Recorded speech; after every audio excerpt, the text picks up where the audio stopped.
Christian Eriksen is a proper baller. Christian Eriksen, aka the King of Denmark, could be described as one of the most inspirational players in recent years after everything he's been through. After what we witnessed at the Euros, we never thought he'd play again. He had to leave Inter due to his condition, but he came back, showed us he still has the skills which made him one of the best attacking midfielders in football in his prime, and is now back playing for one of the biggest clubs in the world, Man United. The attacking midfielder has impressed wherever he played, whether it was the Dutch League, the Premier League, or the Serie A. In this video, we'll be taking a look at the career of Christian Eriksen to show you what a proper baller he is. So, let's dive in. Christian Eriksen was born in the small town of Middelfart in Denmark on Valentine's Day, February 14, 1992. He started playing football at the age of 3, and his interest in the sport only grew as his little sister, Louise Eriksen, became old enough to play football as well. Louise would also go on to become a professional footballer later in her life. For much of his childhood, Eriksen was on the radar of some notable youth football coaches in Denmark, and he eventually played for OB in his youth, which got him a lot of recognition. In his teenage years, Christian got the opportunity to travel to 3 different countries, England, Spain, and Italy, to have trials with Chelsea, Inter Milan, and Barcelona. During this time, Christian started to stay up all night practicing and watching tapes of some of his favorite footballers, which included David Beckham, Ryan Giggs, and Zidane. However, unfortunately for Christian, his trials failed. None of the teams were willing to pick him up, and for the time being, it was back to Denmark with him. But in a stroke of luck, after hearing about the trial failures in other countries, youth coaches in the Netherlands decided to call Christian over for a trial at Ajax, which he succeeded in. He was then signed to the Ajax youth team at the age of 16 in 2008. The transfer fees from OB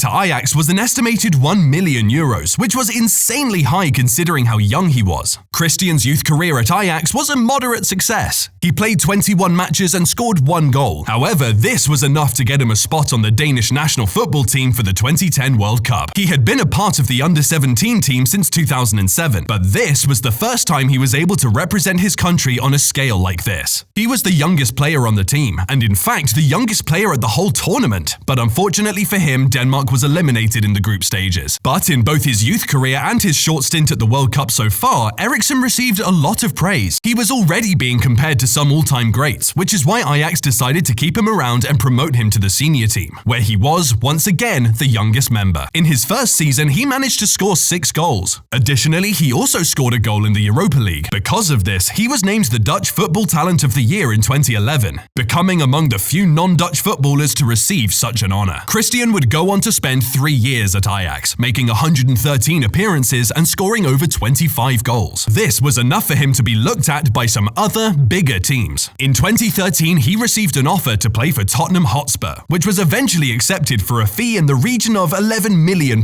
This would go on to become Christian's mainstay in football. He was constantly putting up performance after performance, impressing everyone with his passing and assists. He managed to get an assist on his very first match, and just 5 days later he scored his first goal for Spurs. Just a month after that, he scored the winning goal against Manchester United on New Year's Day. In fact, this was a recurring theme for Eriksen. He didn't have the best goal-scoring rate, but most of his goals were vital winning goals. At the end of his first season with Spurs, Eriksen was named the Danish Football Player of the Year and the Tottenham Player of the Season. Because of this, Eriksen started to receive a lot of offers from teams like Man United, who were willing to pay big bucks for him. However, Eriksen seemed to be loving life at Spurs, and even though Eriksen never confirmed the rumors, he did say that he doesn't plan on jumping ship to any other team for the foreseeable future. He played with Spurs throughout the 2015-16 season and was once again named the Danish Footballer of the Year. In the following season, he managed to propel Tottenham to 3rd place in the league with his goals and especially his assists. This led to Eriksen signing a long-term contract with Tottenham worth an estimated £70,000 per week up until 2020. The 2016-17 season also ended up being Eriksen's most successful season thus far, with him scoring 8 goals and getting 15 assists. He helped the team become the runners-up of that season, right behind Antonio Conte's Chelsea, also helping Spurs reach the Champions League again. He also broke the record for the most goals scored by a Danish player in the Premier League overall, with 33 goals in total. It was previously held by legendary Arsenal player Nicklas Bendtner. In 2017, Eriksen scored the 3rd fastest goal ever scored in the Premier League, after scoring just 11 seconds after the whistle was blown in a match against Man United. Spurs ended up winning that match 2-0. In the 2018-19 season, Eriksen helped Tottenham reach the Champions League again, and this time they made it all the way to the final. But they ultimately lost the final match to Liverpool. This would go go on to become Eriksen's final year with Tottenham. His contract with them was expiring at the end of the season, and Spurs wanted to get something for him, so he signed a 4-year contract with Inter Milan in January, worth around €10 million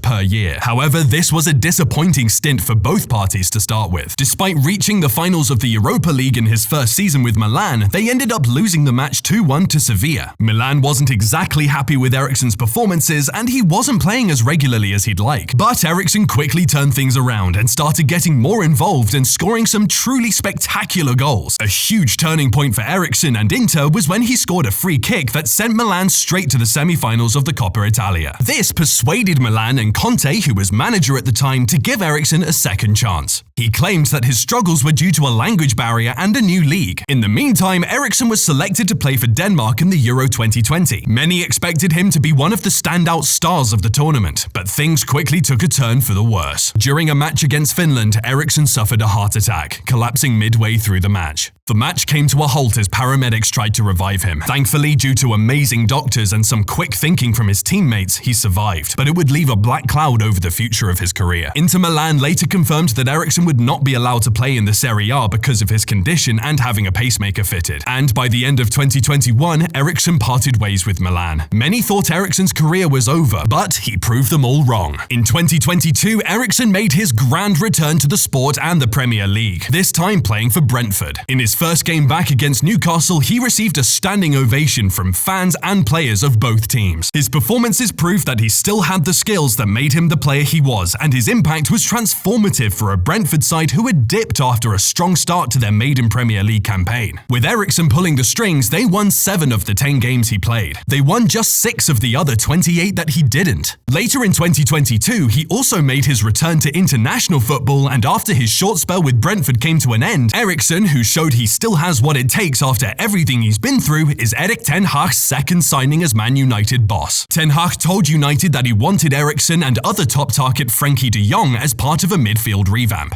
With Paul Pogba, Nemanja Matic, Juan Mata and Jesse Lingard all leaving at the end of the last season, that is the area he believes needs the most attention since taking over at the club. Ten Hag believes Eriksen can play in a deeper midfield role or as a number 10, giving him more options in the middle of the field. We can't wait to see Eriksen back at the top where he belongs. A career of proving people wrong, coming back from the most awful ordeal at the Euros to play at the very top is exactly what Christian Eriksen deserves. That's a wrap for this video. Are you excited to see Eriksen in a United shirt? Let us know in the comments below. As always, don't forget to like this video and subscribe to our channels for more videos like this. See you in the next one.